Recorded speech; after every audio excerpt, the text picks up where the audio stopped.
What is up, traders? Welcome to the official Trade Talk channel, where I show you how I analyze price for the most consistent and higher probable entries to help you guys become better traders. Excuse me. How's everybody doing on this fantastic morning?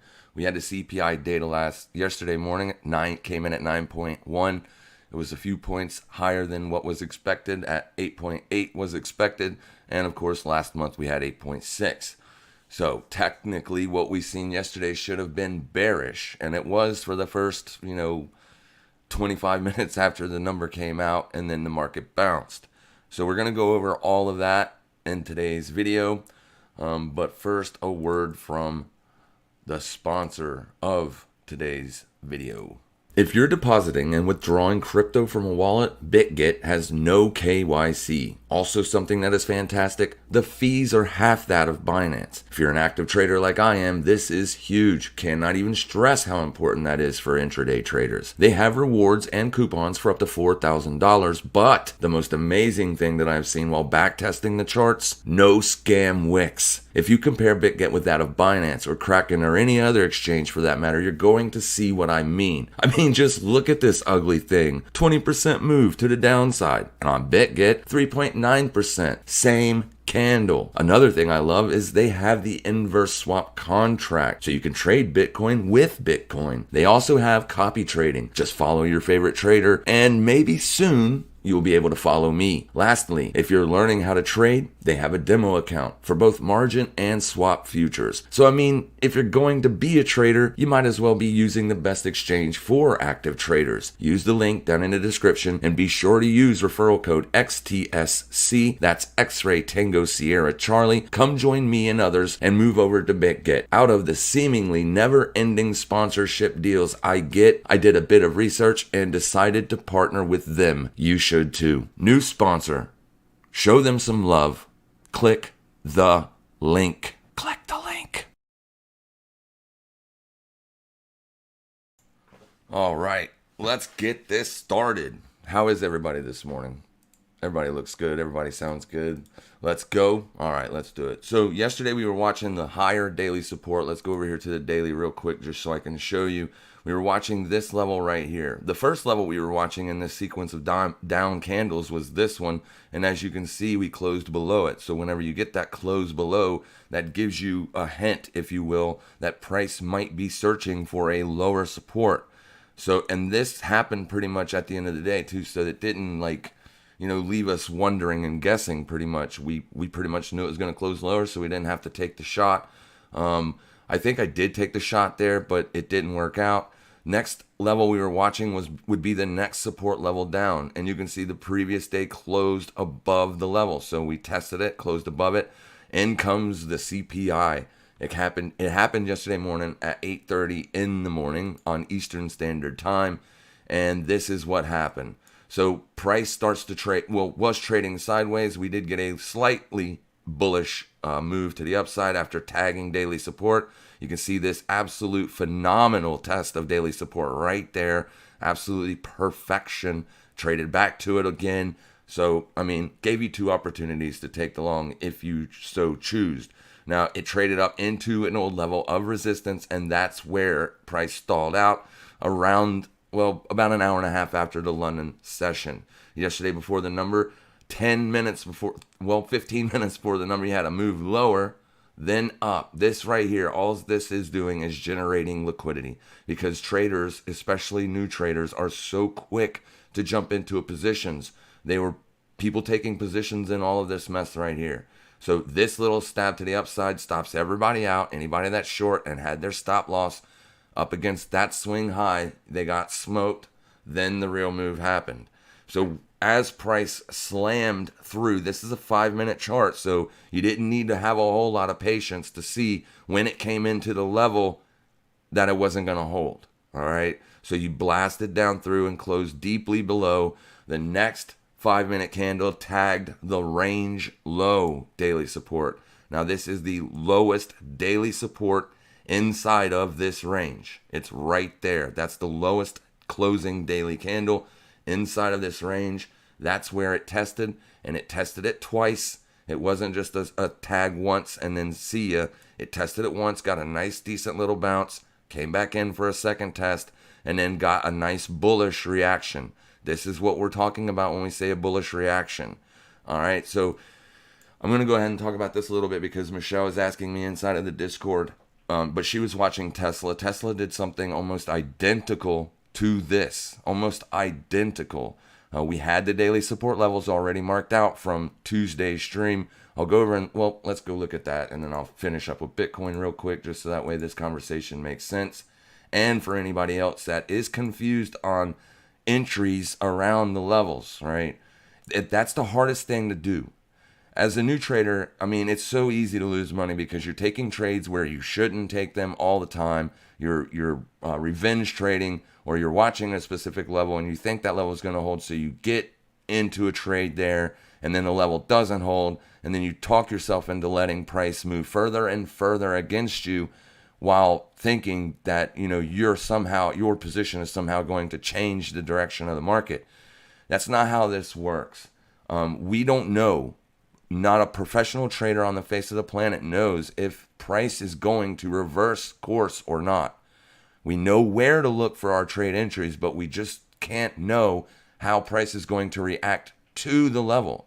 So basically what you have here, this is the daily support that we spoke of Tuesday, right here. See this wick? That's the lowest closing bearish candle in this sequence of price.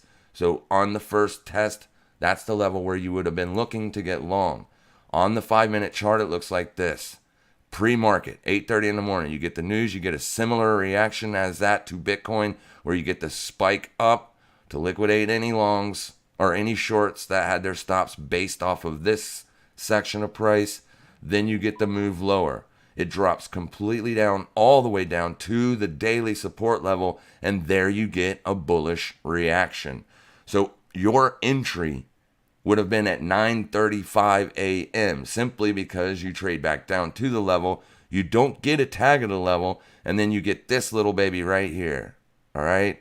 So the next candle opens there. You get a period of maybe 1 or 2 minutes where it pushes down into the 5-minute Heath level. That would have been your entry on this trade right there.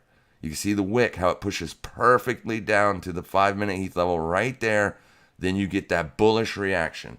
So instantly, almost instantly, when you took the trade, price would have started moving in your direction. That's when you know, or you can start to breathe a little bit easier, thinking that, you know, hey, I'm pretty sure I might have a good trade here. Now, this is the thing. You always need to use the same amount of risk on each and every trade you take. If you're new, I suggest using less than 1%, like 0.5% on the stop loss. Your position size will be dictated by the size of your stop loss, but you always want your stop loss to be 1% and under until you get the feel of the market, until you start to really see how taking these entries, how it feels, what it's like, how it happened, you know, everything. You definitely are going to experience stop losses. It's going to happen. It happens to me. It's because we don't know what price is going to do. That's why we have to use stop losses. What I'm trying to teach you on this channel is where to look for trades. There's so many channels out there that tells you, you know, what is a head and shoulders or what is a cup and handle and all this stuff. But there's not many channels that is giving you an exact, perfect play-by-play textbook strategy on where you should even be looking to take those entries. Like I said in the beginning of the video, I'm showing you how I analyze price for the most consistent and higher probable entries. That's where you're going to learn how to be a successful trader. Once you have that, then you have to work on all the other stuff, like yourself. But, you know, nobody knows what's going to happen when price trades into the level. When we traded into that lowest daily support yesterday, I took the trade. I told everybody in the Discord that it was a super risky trade, like very risky. When price is coming in hot like that, you know, on a bad news print, so like that reaction was exactly what should have happened, was a big bearish reaction because the market was expecting 8.8%, not 9.1. But as you can see, the market decided, for whatever reason, that it was good news. All right? So you have the news, then you have the market's reaction to the news. So even if you think you know what's going to happen because this and because of that and because of this and because of that, it doesn't mean it's going to happen. So like in theory, a lower print, lower than 8.8, and especially lower than 8.6 would have been a very bullish news print for the market, but we got 9.1. So that should be the opposite of bullish, bearish. We got the bearish move, then we got the real move where it traded away and took out the high of day. That is not bearish. When you set in a new low and then, several hours later, you're at the high of day or new high of day. That's typically bullish. All right, so back over here to Bitcoin, same scenario. The first level we were watching, price sliced right through it, went down to the low end of the range and traded down there for probably an hour to an hour and a half. Then you got the bullish reaction. The reason I have these circles is because this was the level that we were watching. And as you can see, after price got back above it, it kind of stayed around it, right? I mean, this 5-minute candle did not close lower than that 5-minute candle. Then you got a bullish reaction off the level. Comes up, tags the underneath side of the bear flag. And, if you've been following me for any amount of time, you know how I draw my trend lines. I use swing highs and swing lows, as that makes it a little bit less subjective. It is still subjective, but it's a little bit less subjective when you use the absolute swing low. You can see how the market is respecting that trend line. So that's the way you should draw them. All right, so back over here. You can see that it's absolutely respecting it now, and it respected it yesterday. Traded up to that level, reversed, came right back down, and bing! That was the first level that we were watching, 19,224. That's the level I posted on Twitter. That's the level, right? That's the level. At any time when you were trading above the level, you could have absolutely taken a position there. You could have marked the daily low as your stop, and it still would have worked out to be a 2-to-1 risk to reward on this push higher. Now, obviously, if you got in over here, like I did, then, you didn't need to go that high before you were at 2-to-1. And then you need to take profits. You have to take profits on your winning trades. You cannot sit in the position and assume that, I've just caught the low of the market. I'm going to sit in this position with full leverage on, with a full position. Because what's going to happen, take it from me because it's happened to me so many times, is price is going to slowly start to drift all the way back to your entry, and then it's going to stop you out, and then you're going to be like, damn it, why didn't I take profit up here when it was a 5-to-1 risk to reward? Why was I so stingy and greedy that I wanted to wait to see if I could make more, right? You take profits on the move up. You don't take them all. You pay yourself for taking the risk and then take that risk off, right? You do not want to have any more risk in the market other than your unrealized P&L. Excuse me. So take profits on the move higher. I take 75%. I was doing that with the other brokerage. Now that I'm using Bitget, I have the ability to take as much as I want, from 1% to 100% of profits with a slider bar. Once I have a little bit more time on my hands, probably in the next month or so, I'm going to do a standalone video on Bitget, so that way you guys will understand how to execute orders on both the coined margin contracts as well as the Tether contracts or USDT contracts. All right, so moving on. All right, so once we got that big move, we took our profits, we moved our stop losses up to break even. Now we are sitting in this position with zero risk on the table. We already paid ourselves. It was almost a 75% gain on the account as a whole. All right, it's a small account. I'm just using it to learn the exchange, learn the order types, how it reacts. But at the same time, when you have leverage and you know where to take positions or where to enter trades, you're going to be able to make a lot more money. And, higher leverage also means you can lose a lot more money, but we always protect our downside. That's what we do. If it's going against us, we get out and we wait till it shows us what we want to see. Now, the reason we're bullish, or I'm bullish, is because of all the things we talked about Tuesday. I think the near-term bottom is in for a while. Yeah, we got a higher inflation print, and yeah, that should be bearish, but why did the market take that as bullish? I mean, here is your news print, and then this is how the market digested that information. So, we could speculate as to why the market decided that that was bullish news, or we can just stick to our guns and say, we're technical analysts, we were at daily support, we took the trade. We don't care if it goes up or down from here. We're in it with 25% of the original position, which if it decides to be a decent uptrend, you're going to make more money on that little bit than what you did on the initial position. And that's what's so great about taking profits and moving your stops. You have zero risk except for the unrealized P&L left on the table. So that's essentially the bank's money or the brokerage's money. If you lose that, it's okay. You already made money and you're out of the market. And that's the goal, to do that consistently. Get in, get out with your profits. Do it again in the next couple days. You can do that 2 to 3 times a week while at the same time only losing 1% once a week. You're going to be profitable over time. And that is the goal. We got to get consistent first. So as of right now, everything looks good. Bitcoin has put in what we call a trap. Now, is this an actionable signal? Well, typically it is, but I'll show you why I'm not completely convinced that we will. It's simple. We put in a bear trap on the trend line. We did not put in a bear trap on the horizontal support. And remember, horizontals first and always. Those are the most important levels to watch. I know a lot of people make, decent strategies off of using slope and trend lines and everything else, and you can, but you will find, just like I did, that there is nothing more accurate and actionable than horizontal support and resistance levels. That is, if you're using objective support and resistance levels, not your subjective ones, not an old swing high, not an old swing low, an absolute objective support. We know this is support because it took 4 days for it to be put in.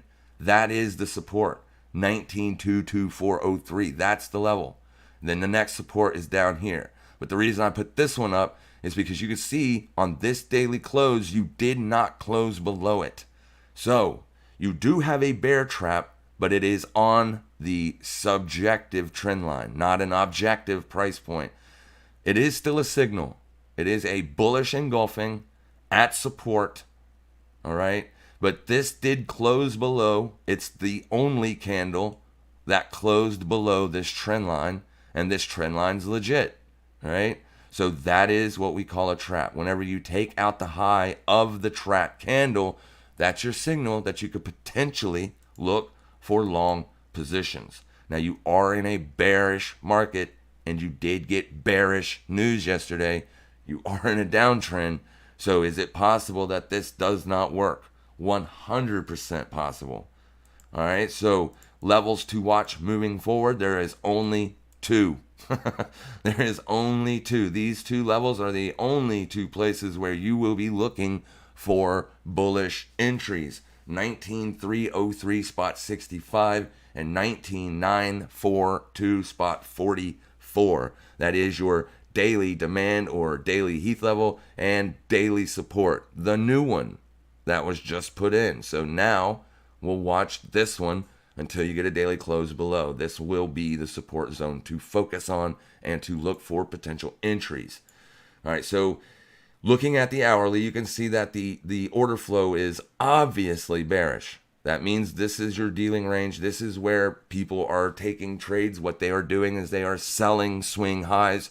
You can see that very, very easily. You have lower highs and lower lows. There's resistance, and then price comes down and makes a new low there. Boom. All right, so there's your first level of breakdown. And you just do this all the way down the list. It's what it does. That's how price action works. It takes these levels out like a step ladder. And it was a very methodical, very easily traded move lower. Swing highs, sell. Swing highs, sell. Swing highs, sell. Had a swing high here, and people sold it, but you got a bullish reaction, and then you took out all the stops. So now that we have taken out all the stops, and now we're back under this resistance level right there. As you can see, no closes above until you got there. Now that we're back under it, it becomes a little bit more improbable, if you will. I would have want to see that level hold and price to move away from it quickly. But it looks like people are buying it on this level here. We can look at the dollar and see if we got any bullishness on the dollar. Probably do. It looks like people have sold into this. All right. It looks like people have sold into it. Just bring this right here and you can see why they sold into it. It's simply just a supply zone. And it was a good level to watch because it got you above the resistance and above all these swing highs. That's typically when the sell side will resume if there is going to be a resumption of it. But it could hold a support. Intraday supports are here, this candle and there. But if I were you, I would just focus on the daily demand and daily support. Your more aggressive or your more active traders will take entries here. To be honest with you, you don't really have nothing to back your stop on. I guess that low of that bearish candle is where I would put it if it were to come down there and I was to take an entry. However, I'm not going to because they're intraday levels. You want to focus on the dailies. This level, that level. Those are the two levels to watch. If you get above this, then you can look for entries and potentially target yesterday's swing high or today's swing high. Might not happen today. Maybe it trades sideways. We're looking for sideways markets, and we're looking for that to continue. In sideways markets, you buy support, you sell resistance. Here's resistance, there's support.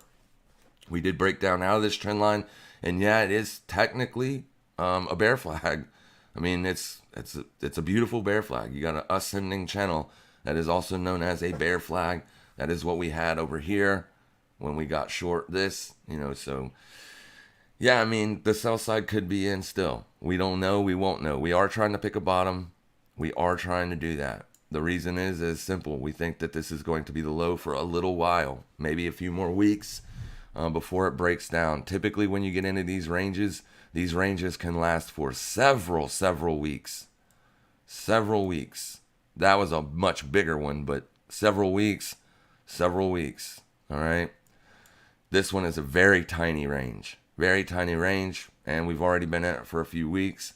You can see weekly support held as well. All right. So, I mean, right now it looks good to me. I think we're going to see probably a little bit more continuation if we can get the strength out of the dollar. The strength out of the dollar. Yeah, I mean, big move to the downside, right back up. See, that is bearish. Yeah, anytime, I mean, you're trading Bitcoin against the dollar. So if the dollar is bullish, then you could potentially see Bitcoin come off a little bit. But this traded like it was risk off. I mean, yeah, risk off because you pushed lower, but then you came all the way back up and took out the high. So now, if you're going to get a pullback, it needs to happen now. But we're not really looking for a pullback on the dollar because we were watching the previous week's high, which is there. You see that?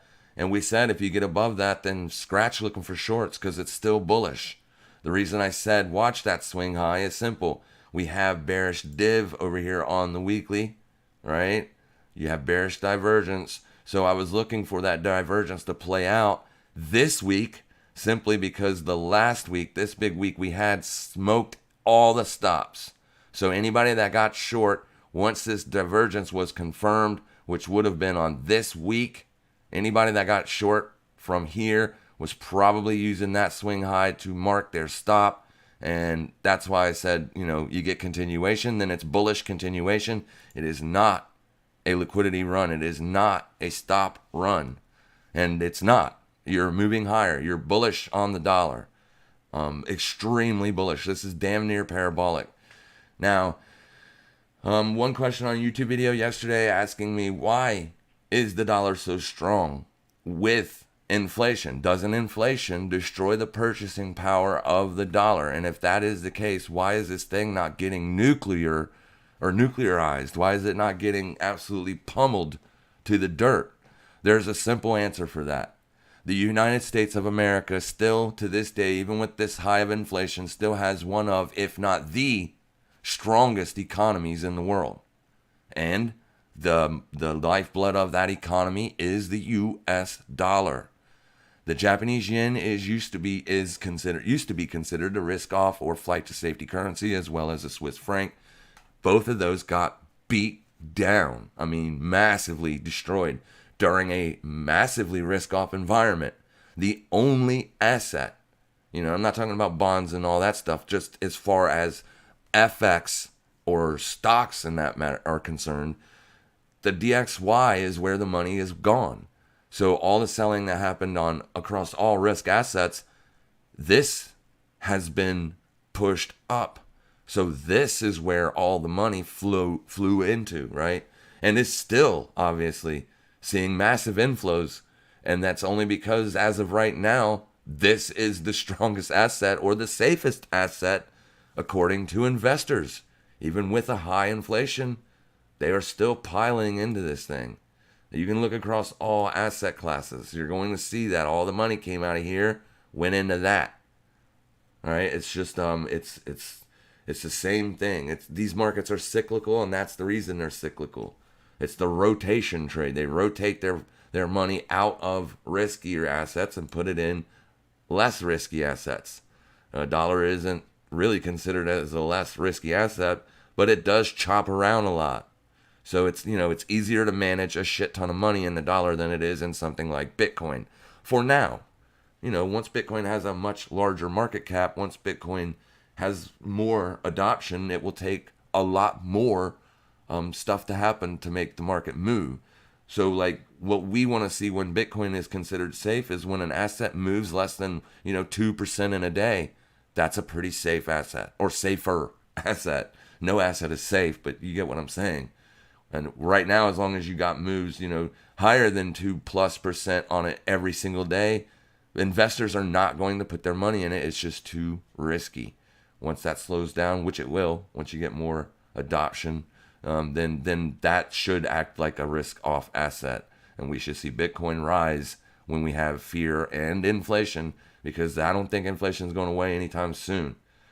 So maybe the market decided to say that the bearish news was good news because now the Fed will hike another 75 basis point, which typically that's never good for the market, but for whatever reason the market likes that news. Is it possible that this week finally rolls over because these markets are extremely extended? It is.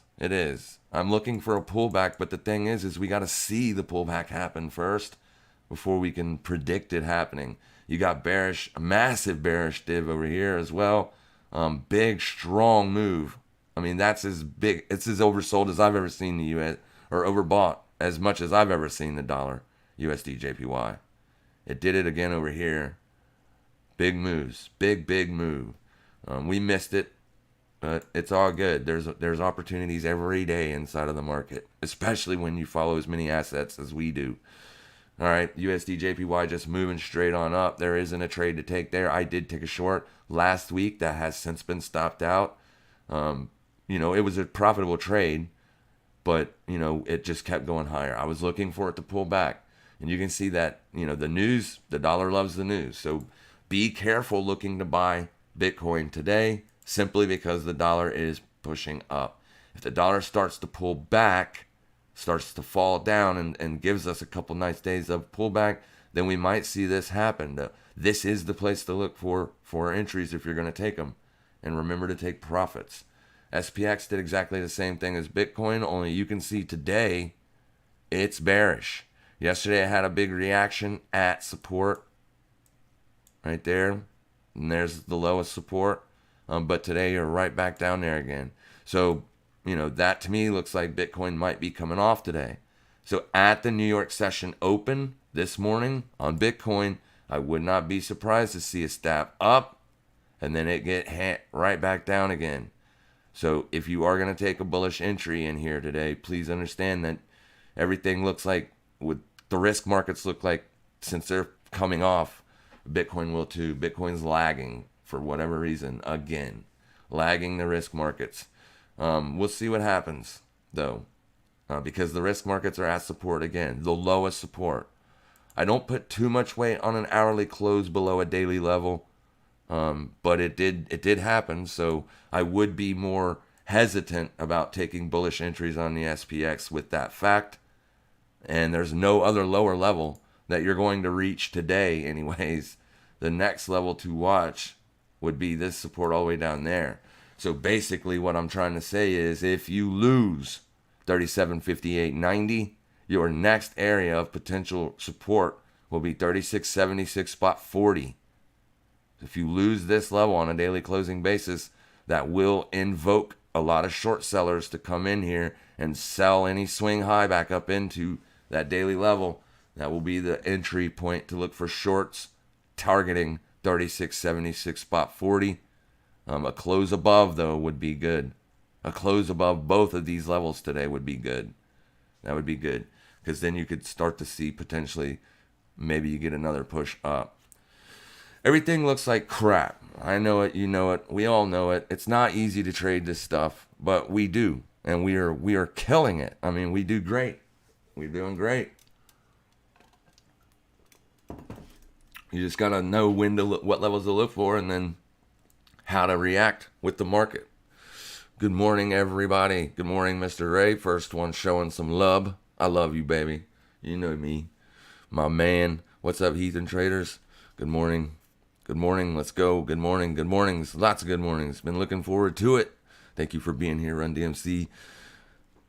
All right, let me see here. So you had bearish entry in the mind, but flipped? No. Yet I have never. Listen, yesterday's tweet wasn't bearish. What I was saying is I was looking for bullish entries, but I wasn't going to give it much respect. I wasn't going to pay much attention. Like, I wasn't going to be very patient with it. When it got to the specific level that I'm looking for, I need to see a reaction, and I need to see it quick. If I don't get the reaction that I like, then I'm not doing anything. I am not taking shorts here. All right, guys, the time to short Bitcoin was up here or up here, not down here. I mean, if you are going to take shorts, you need to take them above $20,000, not down here. You need to take them up here at the top end of the range. I don't suggest you short, because I honestly believe that this thing is going to slowly break out of this range. I'm looking for a relief rally. Once we get that, then we can look for short side entries again. But while we're in this range down here at the bottom of the market, I'm not looking for shorts. So since we've been here, since we put in this daily close, I have been bullish. I have not been bearish at all down here. So you might have just misunderstood what I was saying. And it's okay, because it happens all the time. People misunderstand all the time. But we are looking for bullish entries at support. That's what we're looking for. But hopefully that helps. Thank you so much, Heath. It really helps with the detailed executions. Yeah. I mean, it just takes time. I heard a saying a long time ago, it takes 10,000 hours to become an expert at anything. So 10,000 hours of looking at the charts and executing entries and stops, you will become an expert. I guarantee it. You just need time. I'm not the smartest tool or the sharpest tool in the shed, and if I can do it, you can do it. PPI today, yeah, PPI is important too. We're going to keep an eye on that. What leverage do you use, please? So far on Bitget, I've been using 20x. I will not go over that, because once you get, to be honest with you, 5x is as high as I would suggest anybody using. I'm just playing with the account right now. When I get serious, I'll probably drop it back down to 5, because that's all I get in stocks, right? I only get 6x leverage on stocks, 6x leverage on crypto, and Forex is decent. You're going to get more leverage on Forex, but Forex is easier to manage risk because you can drop your position size down with the order pane. It's beautiful, right? It's so easy to take a 1% trade in FX using any broker that matches or hooks up with TradingView, because you take the trade right on the platform. And it's so beautiful and easy to manage risk. So taking trades on Bitcoin with an exchange, six X. I mean, understand what leverage is. It's 6x. That's 6 times your position. So right now I'm using 20, but the fees are expensive on 20x leverage. The less leverage you use, the cheaper the fees get. But right now I am using 20x. And it doesn't take very much of a move to blow you out with that kind of leverage. I mean, if you're using 20 times your leverage, a 1% move is a 20% loss on the account. 100x leverage, a 1% move against you with 100x leverage will explode your account completely. That's how it works. That's why I don't suggest you use a lot of it. And it's also harder to get a 1% loss if you're using 20x leverage. You won't, I mean, your stop loss will be like the next price down on the order flow window. Very close to your entry for a 1% loss on 20x leverage. I would wait till you're profitable before you even use leverage. Wait till you're profitable on a fake account, on a demo account, before you ever even throw real money at this. So many people have lost so much just because they could not wait to get good at it. They just wanted to make money today. And that's not how this works. Been killing it lately, just trading BTC, SPX, and the Qs. Yep. Awesome. There you go. So yeah, that's what we're going to watch. I like this as a signal. It's a bullish engulfing at support, never minding the trend, just looking at what we have right here, what the market's been doing for the last several weeks. So we'll see if it happens. And those are the two prices to watch, so we can get rid of that. It does look like the trend line is showing a little bit of signs of maybe people want to buy it there. But we'll see what happens. I think probably what's going to happen is if the market stays on the trajectory it's on today, you're probably going to get a spike up into a resistance level, and you're probably going to see a move lower. But I would love to see support hold. If you are more, like, these are the 2 daily levels to watch. Those are the 2 levels that I suggest you watch. If you are a more active trader and a more experienced trader, then obviously you can watch 19,634 and 19,436 being intraday potential support levels. All right, so the euro did tag for a very brief second parity. Very brief second, you tagged parity. That was fantastic. We were trading into parity, and on Oanda, you hit it to perfection. If you look up here on this L, when I hover this mouse over this candle, you're going to see one spot, 0.00001. That's as close to 1 as you can get without being 1. But on Oanda, it was a perfect 1 tag. So nice, got a bullish reaction off of that. That was a tradable event. It already happened though when we were talking about it Tuesday. So when I got off the stream, I couldn't participate in the trade because it was already going away. Found resistance. I believe that is daily. It is a daily. It's just a daily swing low, but up here is the daily. Can't get up there just yet. So the daily swing low is holding price down right now. You came right back down to parity and you're getting another bounce. So, are we going to break down below parity, or are we going to find and hold support here? It looks like it's holding support to me. It does. However, man, that order flow is so bearish. All right? Bearish. But I can't take a short here. I just can't do it. I can't short into support.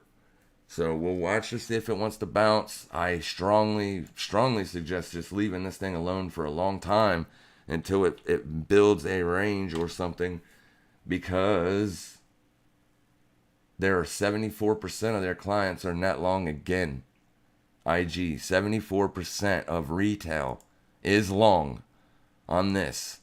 So that's probably why you got a big stab up. That brings in the liquidity, that pulls in people, because that looks like an engulfing, right? Brings in the traders, and then price just smokes them. There's probably a pretty good chance that you're going to get a stab up and then a rollover, come down here and smoke all these traders. 74% of them are long. 74%. That's insane. So you're probably going to see continuation. And if this thing continues, then that's going to cause the dollar to rally. I have heard a couple guys that talk more about fundamentals discussing that they think the euro is the reason why the dollar's been so strong. It's not got anything to do with the dollar, that it's because of the euro. I disagree, but what do I know? All right. 19.3 has held strong. I've been fading all these mini pumps back over 20. Excuse me. 19.3. Yeah, that's the daily support level. That's the lowest end of the range. Oh wait, no, it's not. That's this is new support, 19.3. Yeah, I mean, to be honest with you, in a downtrend, bearish news, bearish macro backdrop, bearish everything, the smarter trader's probably waiting for swing highs to sell. I mean, it's possible, right? It's 100% possible. Wait for price to get up here to resistance and then take a short. That's typically what I do, right? But there's a reason why I think that you're going to see a big move out of here. I think so many people are just, they got to short. They got to short this thing because they think it's going back down to 0 or, 13.5 or whatever. And it's possible. It absolutely is. 100% possible that it goes to 13.8. But if it does, I'll be a massive buyer down there. USD CAD breaking out. This thing has been so difficult to trade. It's been in a longer term wedge formation here. Just chopping back and forth, up and down. But there is opportunity in that. You're at the top of the range again. So is it time to short? It's probably not. Got 1-2 tags of resistance there. Probably going to break out. If it gets up there and then rejects, then it looks more like a liquidity run. But you're already above all the liquidity. You're already above it. That's why I say, it's probably looking to break out. And if it does, is it going to be a big move to the upside? I don't know about that. I mean, Forex doesn't really work like that. I mean, it does, but it don't. It's kind of weird to explain. You had a big, strong down move. This was, March 2020. Big move to the downside on the dollar. Straight down for many, many, many, many, many weeks. You've been in this thing since that low was put in, essentially. So we have been looking for it to break out and go higher. It just hasn't done it yet. So, I mean, a measured move puts that thing around 1.37. So I would say close to this. A breakout of this pattern puts you up to there. Doesn't mean it'll go up there. It's just a measured move on the pattern. It doesn't always happen or doesn't always work. But this pattern, it's big, very big. Trading above resistance, broke up and closed above it, come in for a pullback. Now you're trading above that swing high. So it does look like you're starting to get a little bit of a trend going. There's just nothing to do on it today. I keep it on watch because, why not? Here's the daily on the pound dollar, just continuously pushing to the downside. Absolutely getting spanked. Anything trading against the dollar is going to look similar to this. Here is the Aussie dollar. Big strong move to the downside. Looks exactly like the pound. Getting clobbered. Here's the futures. You can see that still everything looks the same. Bitcoin finding support at the weekly support. There is weekly support there. Boom. Found support. You're trading away from it. But we'll see how this happens today. It looks like it wants to be bearish, just like the spot market. And I mean, to be fair, this traded up to support and rejected. So there was your old support. Once you broke down, here's the retest. Right? So boom, boom, boom. Maybe it wants to come in for a test at 18,755. You didn't quite get it yesterday, but it was close. Very, very close. So now there's a shitload of stops sitting right there. So now, as long as you're trading under 22.75, you're probably looking lower. That's why I said be careful taking longs today. You can't really see it so much on the spot price because it broke above It broke above and closed above support. So it's a 50-50 shot today. It is an engulfing, and that is a potential bear trap. So we'll keep an eye on it. Another thing you can do is you can obviously pull up your fibs on the range. There's a 618 of yesterday's range. I'm not tagging it off of today's swing high, only yesterday's range.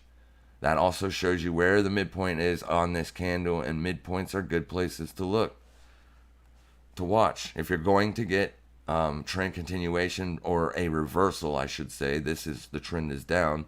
This would be a reversal. If the reversal is going to hold, it should hold right there and go. You should get another move to the upside. The range is a gold mine. It is. Range trading is so beautiful to trade. It's easy. You just wait for two places. You don't do anything in the middle. You just simply wait. It's so good. And we've been saying that since the range happened. This is where you're looking for sells. This is where you're looking for buys. Boom, boom, boom, boom, boom. It's like, bouncing off of it like bumper rails at the bowling alley. It's beautiful. What do we do with what to do with XAU euro? I don't know what. I guess it's gold versus euro. Let's see it. I've never looked at the chart. What to do with it? It's trying to break down. Gold versus the dollar looks, similar to this, but not quite actually. Gold versus the euro made a new high. This is the daily, not the weekly. We didn't get that new high on the gold dollar chart.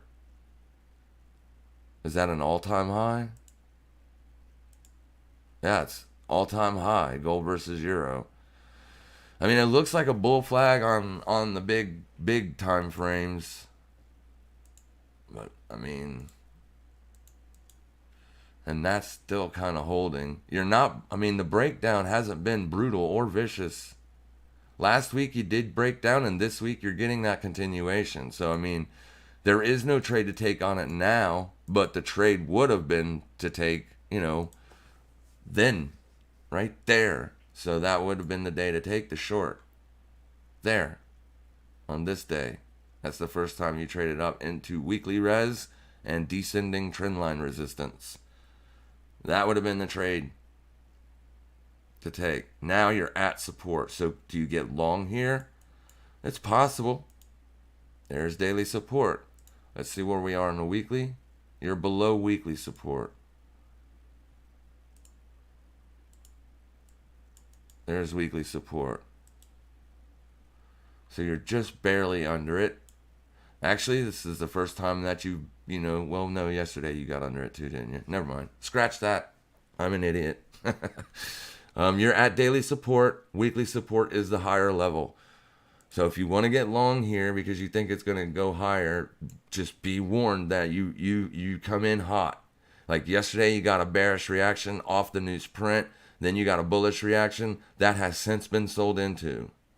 So it does look like they are trying to push it lower for whatever reason. This is just brutal, right? Those swing highs are brutal. We'd have probably tried to get short on that one. But if there's no daily level there, you don't worry about it. So, if it's going to hold as support, it could after seeing that kind of a bearish reaction, but it's less likely to happen. You're right back down there. So if you want to take the short, the long 1707 spot 79, then take it there and only there and manage your risk off of this swing low. Obviously, this is not financial advice. I'm just saying I wouldn't take that trade. If you must, that's where I would take it. Wait for a retest of that level. That's when I would execute my position and I would put my stop there. And then obviously that means you're not going to be looking for nothing more than a 2-to-1. And that would be at resistance. Right there. So you would take it there and you would be exiting it here at the resistance, the intraday resistance. And then you can take profits if it works, move your stop to break even, and then see if you get that continuation. But I would say that at the very least, this low is the target, because you're right back here again and you haven't hit it yet. That low did liquidate quite a few back all the way to July the 7th. So I don't know. I don't like that move right there. That's disgusting. And then XAU USD. Let's go look at it versus the dollar. Let me get that white screen out of my face. Yeah, it looks exactly the same. Disgusting. See, that's that Russia invasion move to the upside. You got the same thing on the euro, but see, you made a new all-time high, whereas versus the dollar, it didn't. It came very close, but did not. We were bearish gold when we were up here, right? We were watching for the short there, but then we got a daily close above. But once we got back under it, you can see that it did provide an opportunity for 3 days to get short. We were short on gold because this move was only happened because of that invasion. You take that invasion out, and there's no real reason why gold should be going up. It just costs too much money right now to hold it, to store it. And with real rates, we were bearish. And that was a phenomenal position to be on gold, because there you are. The entire invasion has been retraced with a vengeance, I might say. The last several days have been brutal. There is no position to take on gold. Just shorting it, the shorts already happened. And I mean, if you're into support, you are getting very close to be in a very, very long-term support. This support was formed on March 2021.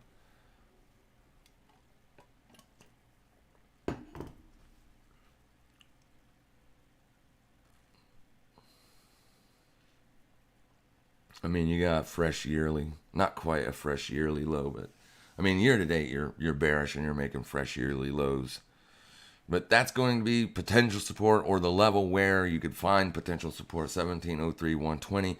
That's a weekly level, so don't be quick to jump on that simply because you can trade up and down on the dailies. It's the close that matters, and that will be tomorrow evening at 4:30 p. or 5 o'clock Eastern Standard Time p.m. It looks disturbing. That's exactly right. What you said is very disturbing. It is getting beat to death. The reason is because it's traded versus the dollar, and the dollar has been so uber bullish. That's where this thing is finding all of its, getting all of its weakness. There's so many things that applies to just holding gold. I mean, I do obviously hold some gold. I do have a couple little gold coins and silver coins and stuff like that. But this is just something that you buy to hold in case of, everything goes down. Like, what's that zombie movie with Brad Pitt? Something like that. That's when you want gold. Other than that, I mean, even then, it's probably not going to help. It's hard to get zombies to come down on their prices. They're so stingy. Gold dollar is more of a double top. Up here, I guess you could say that. It looks bad, for sure. I don't like it. Not yet. I have a stupid question. First and foremost, Mr. Run DMC, there is no such thing as a stupid question. That's how we learn. I think Euro weakness too. I kind of want, obviously, mixture, but it's largely Euro strength BTC. All right, so let me hear your question. How come when people do the fib retrace, sometimes the 618 is high and sometimes low, if you know what I mean? It's in the direction that they use it. That's why. It's just in the direction that they use it. If you're taking bullish fib extensions, then obviously the 618 will be lower than the 50%. So like, for instance, if I wanted to fib this swing low and this swing high, you can see that the 618 is below the 50. But if I was fibbing it in the bearish direction, looking for a bearish entry from swing high to swing low, then the 618 is above the 50. So anytime you see a 618 above the 50, people took it looking for a short. And if they took it this way looking for a long, they did it wrong. It's simple as that. It's just, bearish versus bullish. I use the fibs, but the only two fibs I use, as you can see there, is the 618 and the 0.5. And the 5 is not a fib retracement level. The 5 just means it's the midpoint of the range I am looking at. So from this swing low to this swing high, I mean, yeah, some people do it. James Stanley on Twitter, he uses fibs. He uses them all. And he just does that. He takes massive swings and pulls fibs. And he does very good with it. But he takes longer term ranges and stuff. Like he'll fib this swing low all the way up to there. And then he'll find another swing low, and he just gets a bunch of fib levels all over the place. But yeah, it just in the direction there they've done the retrace. That's it. On the weekly double top. Oh, on the weekly? Yeah, there you go. Bing, bing. Yep. I mean, it is. I'm not a pattern trader, but you could call that a double top. Absolutely, 100%. Weekly res is there, so bing, and then down. Yeah, double top. I mean, it's the perfect definition of a double top.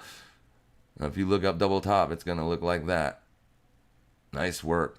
But you're coming into that low end support, so we'll see. Maybe this is what your range is going to be. Maybe when you do come into support, maybe not on the first tag of 1703, 120, but maybe, in a day or two, maybe next week, if you start to get back above it, then you can look for this. Boom, boom, boom, boom, boom, right? Let's see if the BBs will hold on this. Not really. You're definitely broke down. I mean, this is definitely oversold. Don't need the Bollinger Bands on there to see that. Not quite oversold on the RSI, though. You broke down, so that's an expansion in volatility. So now you're going to be looking for that to compress again in a range. So maybe this does end up being the low end of the range. And if it is, you can trade that, right? We can trade range-bound price action. And this is a very, very large range because this weekly's very large range. If you fail to close below this Friday, tomorrow evening, then you might stand a chance to take a trade to the upside on it, just for a bounce trade or whatnot. Thumbs love Mzlu. I don't understand what you mean by that. Smash the like button, says KF. Yeah, if you don't mind, thank you very much. On the weekly double top, got that. What is the setting that drops the golden ratio in there automatically when you pull a fib? Show me how to do that. What do you mean, what's the setting? So here's my fib tool. This is the fib retracement. If I'm pulling from, like, say, this swing low to this, or that swing high to this swing low, there's the 618. You just click on the indicator. It brings up this little box here. There's your settings. And then you can change these numbers to be whatever you like. The indicator from the factory, if you will, the default settings should already be in there for you. And I just have, this one and this one clicked. And it looks like I have some longer term ones clicked as well to give future bearish targets. But I very rarely use those. The only thing that I use the fib for, generally, is looking for that midpoint. That's generally what I use the fib for. I want to see where the midpoint is, just in case there isn't any intraday support or resistance in that area. I typically don't take trades based off of the fib. But if it's mixed, if there's a level there, horizontal support and resistance, I will. Heath, do you still follow Jordan, the CTM community? I haven't been. No, I haven't been. I've been so busy doing everything else. I just have not been. But I mean, we're not. There's no beef there or anything. It's not like that. It's just I'm busy, super busy. But. I'm still in there, so if anybody needs to hit me up, they can. Just make sure you tag me at Trade Talk, and I will get the alert. I am still in there. I just ain't active. Big Heath Daddy says, sloth bag. So the double top might become a trading range quickly. Yeah, I mean, this is the range. There's already a range here. You can see it. It's evident since you made the new all-time, or since you made the all-time high on gold. This was the swing low. Boom. Right? And then ever since then, anytime prices come back to this area, you have gotten a bounce. So this range is pretty much in there. It's just a very big range.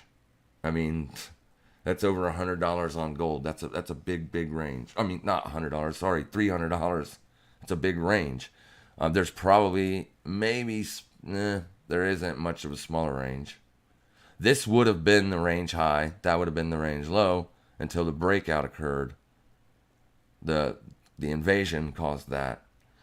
But it's right back down to range low support. You can see there that you also have daily levels that are just under that weekly, so you could get a wick down to there even, like you did this day.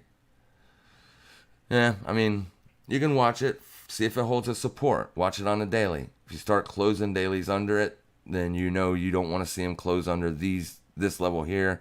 That is going to be the very, very low end of the range on the daily closing basis.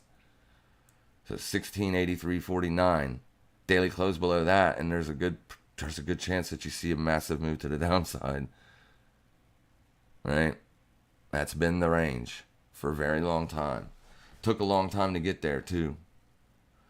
SPX is tagging daily support again. Does that mean Bitcoin's coming off? No, Bitcoin's still down 2%. That is daily support there, so we're kind of keeping an eye on it. This hourly traded down to it, and you're getting a small bounce, but I mean, this looks like it's going lower, guys. And if it does, then Bitcoin will more than likely follow suit. But I like the fact that it's still holding support. The midpoint, see, once again, you know, this swing low, this is how I found the midpoint on this. You just click that, swing low, swing high on the same day, and the midpoint is there.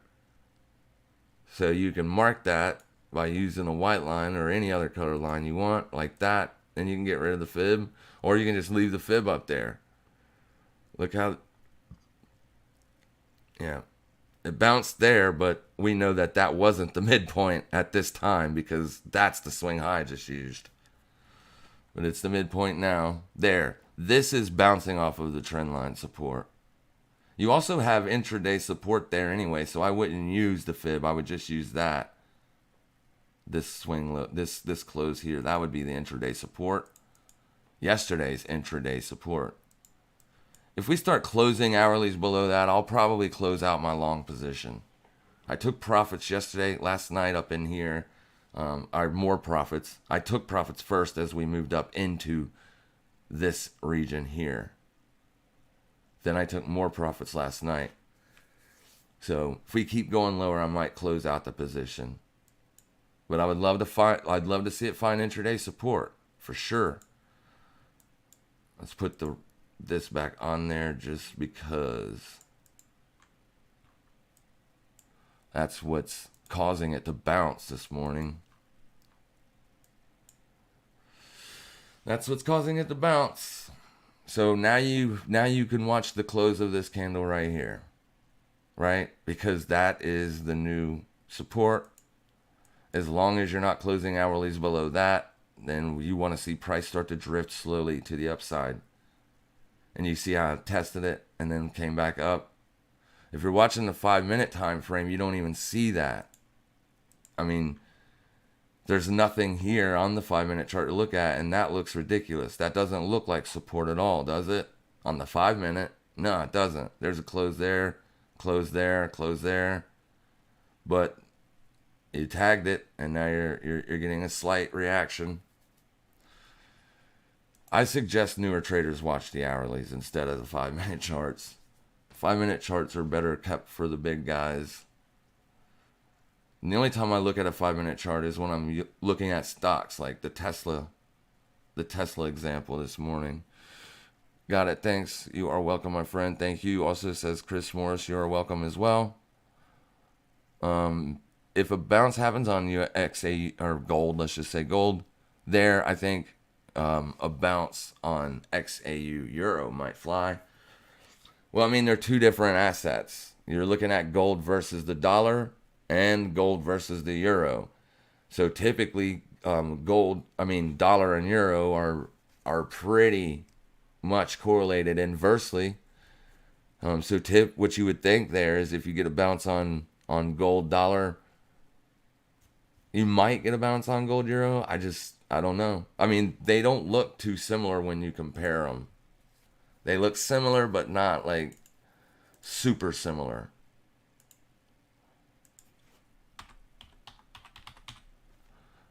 Here's Oanda. There's gold. There's the daily. Oh, come on. There you go. And now we want XAU euro. Oanda. We want the daily.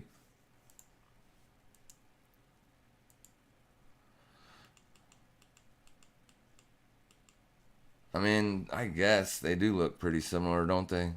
There's the move lower in 2021, and then you got the bull market or whatnot. They don't look that opposite. XAD, I mean, this is much lower actually than the euro chart. So just find your weekly support on the euro.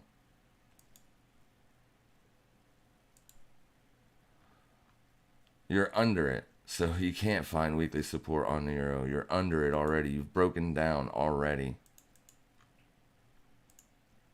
And the dollar hasn't yet. So maybe the dollar, maybe don't look to buy that support if that's any indication of what's to come. But it's not. I mean, they're two separate assets. They're trading against two separate currencies. So you can't really compare them. Can't really compare them at all. All right, we're going to wrap it up. Let me get back over here. We're going to wrap it up. If you got any questions, go ahead and get them in now. As we got trades to take. Oh, wow, I see I was delayed on the live stream the whole time. Well done, me. It happens. All right, you guys have a fantastic day. If you have any questions, you can drop them in the comment section. I do typically answer all of them, no matter what. It just takes me a little while to get to them. Eventually, I do. So you can leave it there, and I will get back to you. Until then, it'll be next Tuesday before we do another live stream to the public. So you guys make sure from now until then to trade safe. Make sure you trade smart. And as always, happy trading, everybody.